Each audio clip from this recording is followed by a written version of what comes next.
आपने बोला कि आपके जो सबसे नज़दीक वाला चैप्टर है इसमें वो हनुमान जी वाला है। जब मैंने 24 अध्याय देखे, विषय सूची देखी, तो इसमें अध्याय नंबर 5 E+R = O, ये इसने मेरा ध्यान आकर्षित किया और इसको मैंने सबसे पहले पढ़ा चैप्टर को। इसके बारे में थोड़ा डिटेल से बातचीत करते हैं। और मुझे बहुत ये एक बिल्कुल अलग सी चीज़ लगी, और जब मैंने अपनी ज़िंदगी पे भी इसको लागू करके देखा तो मुझे लगा कि यार बहुत वैलिड है, क्योंकि आदमी कहीं ना कहीं चेक करता है और फिर लगता है कि यार 100% सही है। तो E+R = इस अध्याय के बारे में थोड़ा बताएं सर। इस किताब में सबसे पीछे आखिरी के बिल्कुल पेज पर सबसे उसको उलट दें तो एक कोट लिखा है मैंने, वो मेरी जिंदगी का शायद सबसे अच्छा कोट है जी। और वो किसी जयपुर के प्रोग्राम में मेरे मुंह से स्वतः ही निकल गया कि घटना का घटना आपके हाथ में नहीं है, घटना में रंग भरना आपके हाथ में है। मैं थोड़ा सा इंटरप्ट कर रहा हूँ। इस कोट को जब मैंने ये पढ़ा तो इसको आपके नाम के साथ मैंने 10 बार तो जरूर कोट कर दिया। अरे अरे अरे अरे, अद्भुत है ये अपने आप में। जयपुर के एक इवेंट में मेरे मुंह से निकल गया। स्टेज पे कभी कभी निकल जाता है आपके मुंह से, बहुत कुछ निकलता है, लेकिन कुछ ऐसी चीजें होती हैं जो कल्ट हो जाती हैं कि फिर यार फिर दोबारा नहीं बोली जा सकती। कि घटना का घटना आपके हाथ में नहीं है, घटना में रंग भरना आपके हाथ में है। तो ई तो है घटना, जिसको बोलते हैं इवेंट, राइट। और आर जो है उसमें रंग भरना, जिसको बोलते हैं रिस्पॉन्स, और ओ है उसका आउटकम।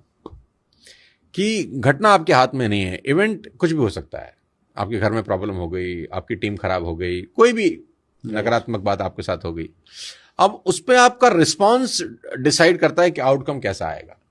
कभी कभी क्या होता है, छोटी सी घटना में हमारा रिएक्शन इतना खराब होता है कि घटना तो तिल मात्र की होती है और रिएक्शन इतना हमारा खराब होता है कि आउटकम और बर्बाद हो जाता है।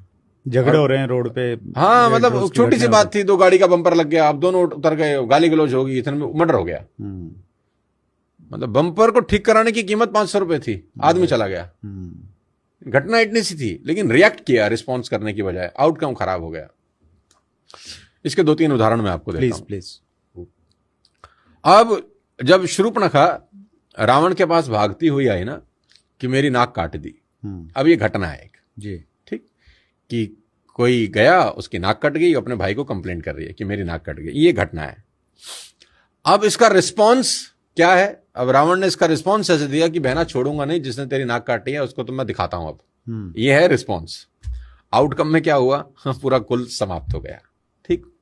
रिस्पॉन्स ऐसा भी हो सकता था कि वो शूर्पणखा से पूछ लेता कि तू वहां करने क्या गई थी। मतलब काउंटर क्वेश्चन पूछता ना कि तू क्या करने गई थी वहां, बता, सच सच बता, वहां तुम्हारे बीच में हुआ क्या।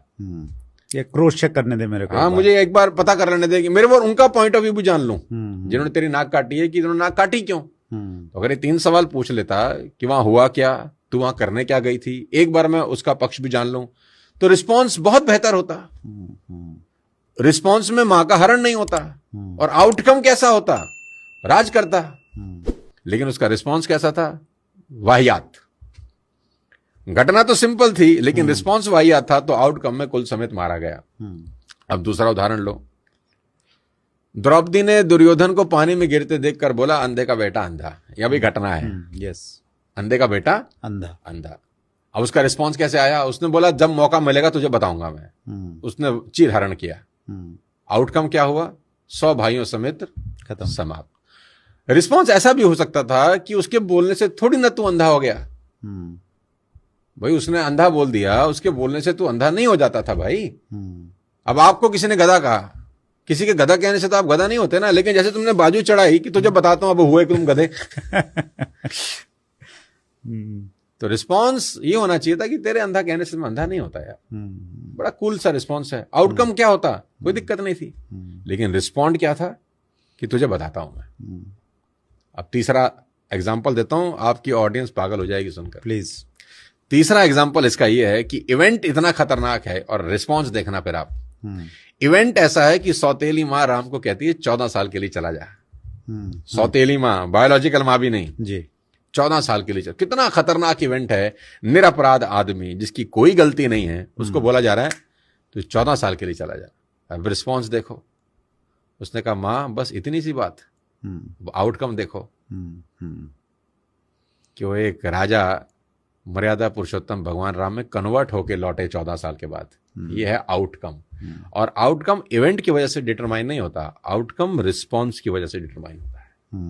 अब 3 आपको मैंने अलग अलग एग्जाम्पल दिए, पहले 2 में रिस्पॉन्स इतना वाहियात था, कुल समाप्त हो गया, और तीसरे में रिस्पॉन्स इतना शालीन था कि आज युगों बाद भी भगवान राम की चर्चा होती है सिर्फ उस एक रिस्पॉन्स के कारण। अगर वो अटक जाते उस दिन कि मैं नहीं जाता, मैं कैसे चला जाऊं, गृह युद्ध हो जाता। लेकिन रिस्पॉन्स इतना शानदार था कि अरे भरत बना मैं बना एक ही बात है। देखो कमाल हो गया है। सारा खेल उस आर का है वत्स साहब, जो ई के बाद आता है।